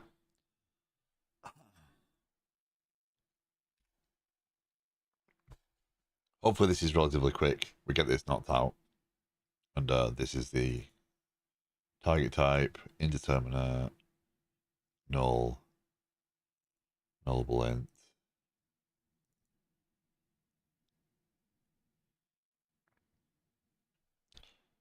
So that's int.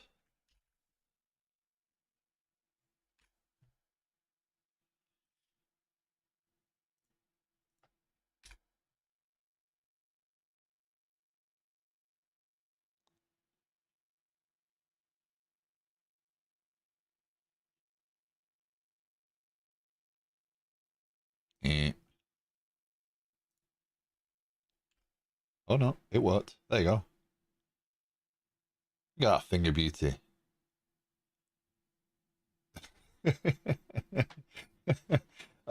We got a little bit, not much. Did the merge and got that in there. So it is merged into development branch, and I then branched for doing this.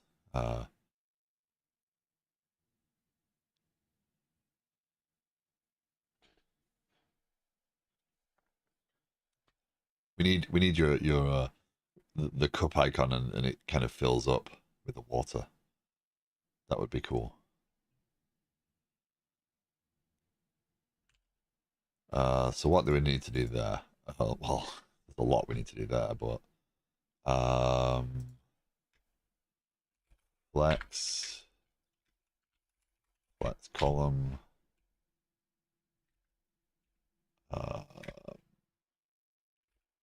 align content center. Oh, this won't replay.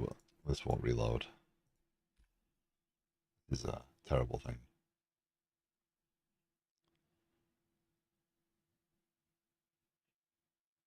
That took an awfully long time, though.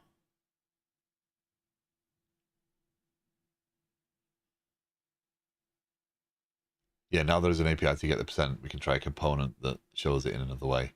Use SVG icons 0, 25, 50, 75, 100. Yeah.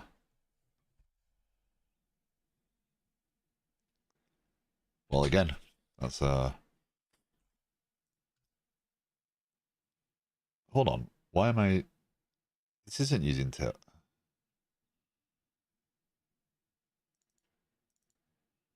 I'm confused. What did I include? That's Bootstrap. Why? Why am I?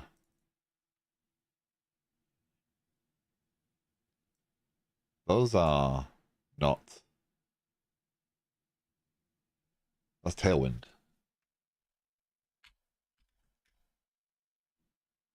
Oh, they're all in. Hold on. Bootstrap now has pretty much all the Tailwind styles as well. Either way, it doesn't really. I didn't do that right anyway. I think it's align items center. Again, it won't take because hot reload isn't working. Hot reload doesn't work.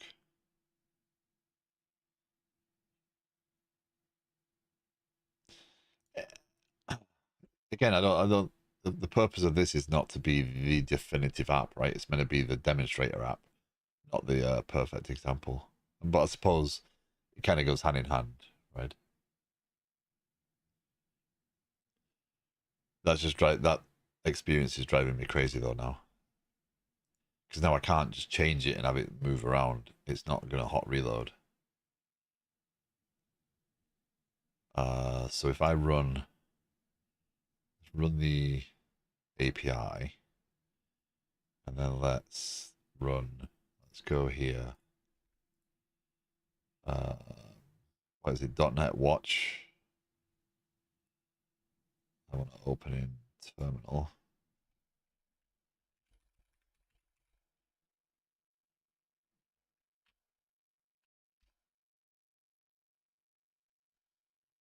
Will that work?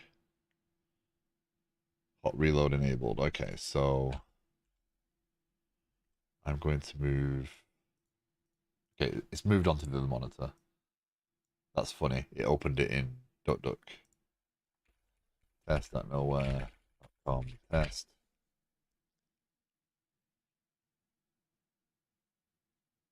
SVG repo vectors glass.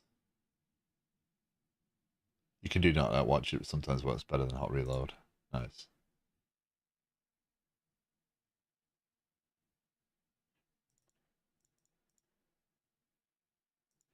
It's interesting.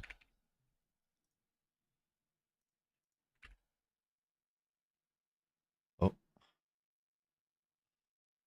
let's see if that'll actually run anything. SVG repo. Hold on, let me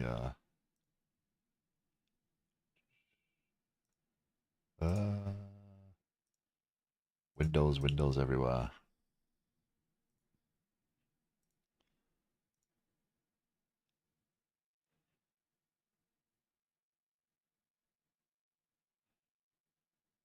When you do a change that is not hot reloadable, you get a prompt to rebuild. You can do it A for always.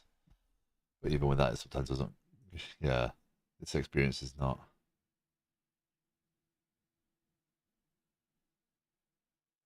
Oh yeah, Rambling Geek. I see the SVGs there. Ah,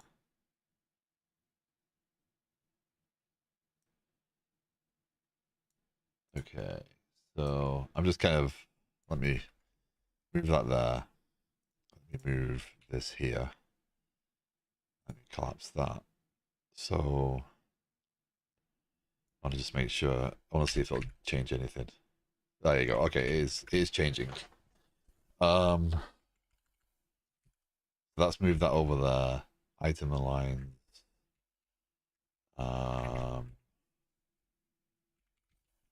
Div class equals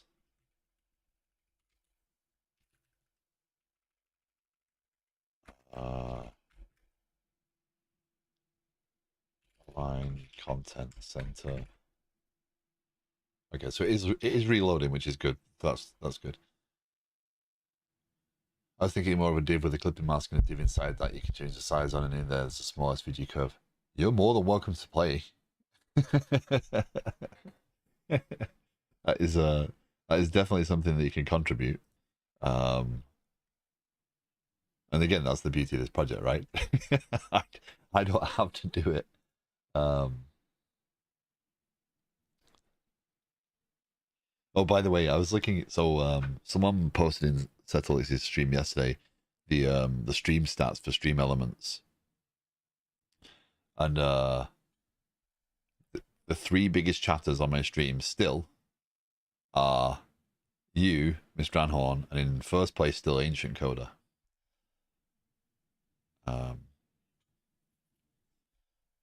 By a long way as well. I was watching. I was looking at the stats. Resources, chat stats. There you go. I was looking at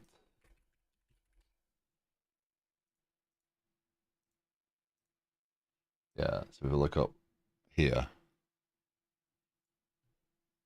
So Ancient Coder 15,000 messages, Unicus 14,000, Mr. Anhorn 11,000, Dota 8,000, Viable, who hasn't been around for a long time either, Even the grumpy game dev, and then myself. Yeah, yeah, you're pretty far. Yeah, you're down there, rambling geek.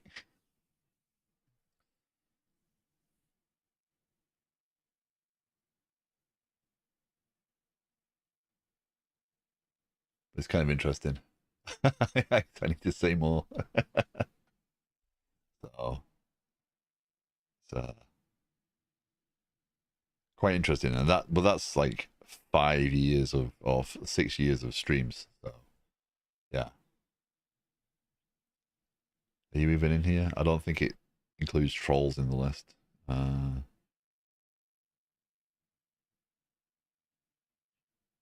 crazy looking through the list, remembering some names I haven't seen in a long time. Oh yeah, there you go. It's got trolls in the list. Number 34.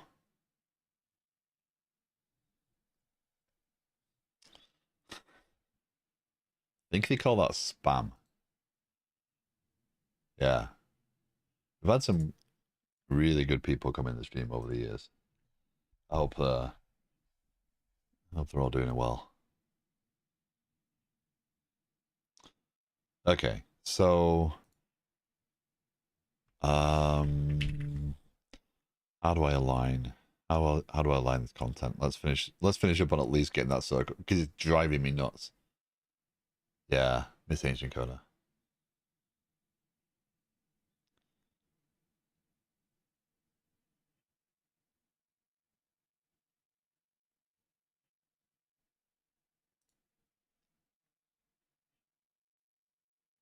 Yeah, you were like number 34.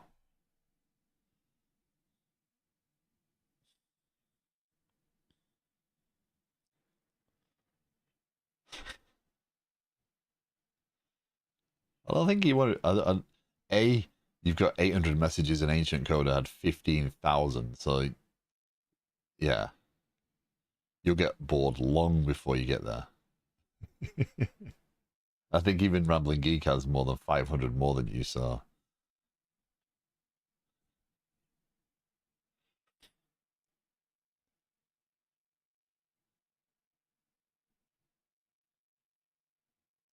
But it's not about the quantity.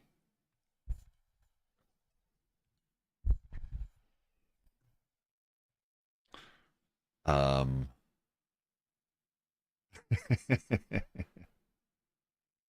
I just find it fascinating to look back and think I've been streaming now for 6 months, and there's people in that list that because of my stream hours now,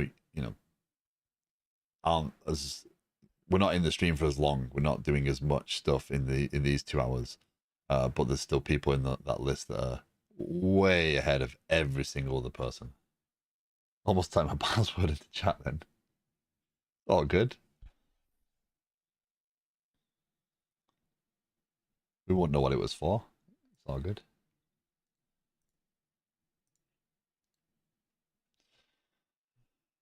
Okay. So I have no idea how to center this. Been there, done that. Oh yeah, I've done that before. I also pasted my I have what are they called, the YubiKeys. I pasted one of them into chat once.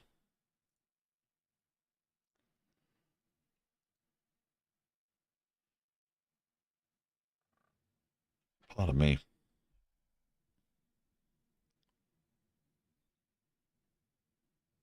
As long as you don't turn around and identify what it was for, you'll be fine. Um, Bootstrap center content in column.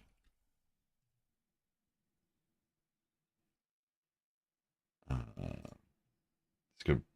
Yeah, 2016. Yeah, nowhere near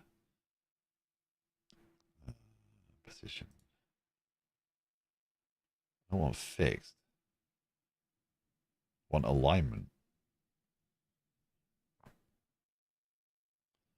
I want to absolutely position things. Flex. Here we go. Justify.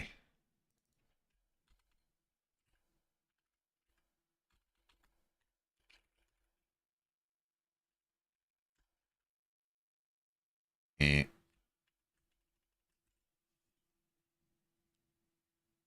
Deflex.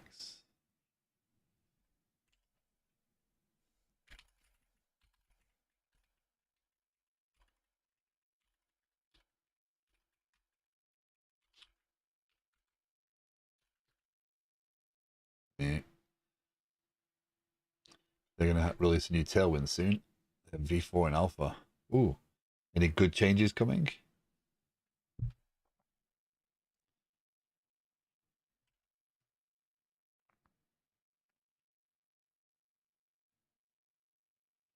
So, hold on. Deflex justify. Responsive justify content. Center. Align items. Align items. Grow and shrink. I don't want shrink. Oh, joy. So all the stuff I'm doing is going to change. They're all done in CSS files now. Okay, so maybe I can actually, by the time I get to it, I might actually end up with the ability to say, hey, develop those themes. Because realistically, I'm not invested in what I'm doing now right this second, because obviously what I'm working on is more to do with the data interaction. CSS will be the same, it's just they're going to use more variables. Okay, cool.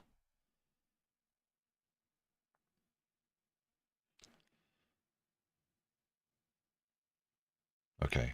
Well, I'm not gonna waste a lot more time trying to figure out how to align that. But the idea is there, right? So I'm gonna make a quick commit. So if anyone does now want to interact with that, they can go and check that out and see. Add get consumption percentage API call client. Include Fluent UI. So we now have some more controls available. Display progress circle in nav for consumption percentage. So that branch is there. You're more than welcome to go and check out the branch and have a look. Yeah. Yeah. That's what it looks like. Okay, so we'll stop that running. Okay. So one thing I did want to just go, just mention is obviously water, drink water. We're back on tomorrow. We'll look at what other features we need to add in there. What other pieces. I think it's time to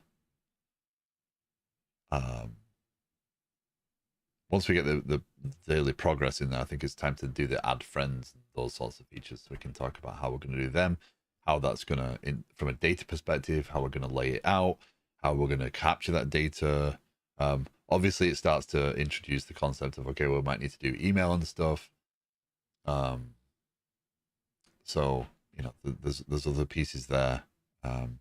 Maybe we just do shareable links for now, so you can email them a link, and we don't have to worry about introducing that concept.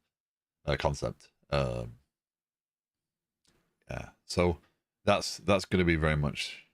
I think we'll get some good progress made on that tomorrow, but I'll try and focus on more feature-based stuff tomorrow, and we can kind of talk about how it hooks in and do that.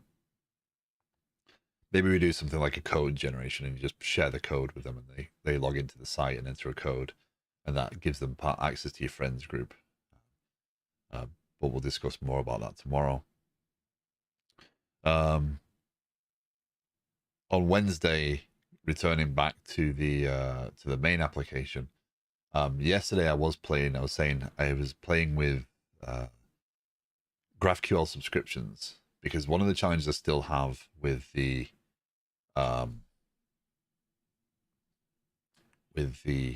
client side is obviously now if I navigate away, I'm using the same data store, but as one of the viewers pointed out, I'm still going to GraphQL. I'm still going to GraphQL and requesting the data, and it's caching that data. So I've still got that challenge to overcome. And I was playing with subscriptions, so actually setting up WebSocket subscriptions, so that from the client perspective, if something gets added on the server, we can actually just push it down to the client. So I think we can track for a session the user ID and actually just post the right, like if a piece of information comes in for a user, we can post the user their new planning item, etc. So very much looking into using those GraphQL subscriptions. So hooking up the GraphQL client with WebSockets. That will enable us to put the store in the page and then have the store do notifications like, hey, you got a new planning item was assigned to you. Because if they're created by and the assigned to will be you, but if they're created by somebody else, then you can be notified. That sort of stuff. So again, trying to flex a little bit more of the technology to kind of set those patterns in place for how we go forward, or how I go forward with the main application. So the Wednesday, we'll be tinkering with that a little bit more. And also, I don't know if anyone was around when I was struggling with this on a Friday, but I wanted to just explain. So my hack caused a bug, and I think I explained this to some people in the call. But my hack around getting the promotion of a ticket to a planning item caused a bug in that I had multiple things listening. And my bug last week, when I was struggling to get information to show in my client side, was caused by the fact that I was publishing the exact same event from the exact same handler. And because I pull these from the database, both these services were actually dealing with production of those events. So I actually have, for the outbox, I have a service that runs and picks up events. Well, I'd also put the service running on the internal version and this version. So this code here monitors the outbox and publishes the events. Well, the problem was I had it on both. Whichever one picked it up first would publish its version of the event. And they were both publishing versions, but this one hasn't been updated yet. This should have date added. So that was at least a solution to that problem. So that was tripping me up. But it was that's another instance of, hey, you've got this code that is actually somewhat of a hack. This event isn't necessarily the hack, but this is a hack. Because I was also running that service over the top of it, it was picking up the events and processing them from within itself and publishing this version of that event rather than the actual one that should have been publishing it, which was in here. So, but again, because of the consistency and the structuring of the code, it was easy to find and identify why. Because again, I had a different source of the event here. So just wanted to share that because it's still fresh in my mind. But anyway, that's Wednesday. Tomorrow more water drink water. But that is me for today. I have got to go and get ready for work. As always, if you're interested, there is a Discord. You're more than welcome to join, ask questions. Doesn't matter if they're, hey, how do I do this in my code? Or, hey, why did you do this in your code? You're more than welcome to join and have a chat. If you have challenges, problems, questions, etc. If you want to show off your project stuff, if you want opinions and feedback, again, you're more than welcome to join the Discord and share those things. It is not an environment for criticism, but more productive features.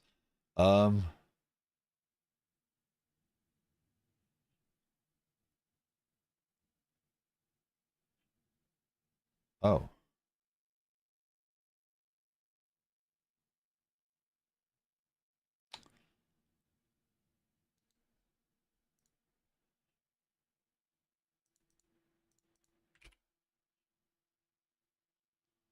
Ah. Okay. Well, in terms of raids today, I don't see any other dev streamers streaming that we want to join into. So we're gonna go and raid someone who's been coming into chat. We're gonna raid Merlin. So I'll take you over there. He's doing overlay stuff in Godot, but it is still very cool stuff. So let me set that up. I will be back again tomorrow with more of this at 7 a.m. And I'll see you all again soon. Thank you for joining me. Take care. Have a great rest of your day.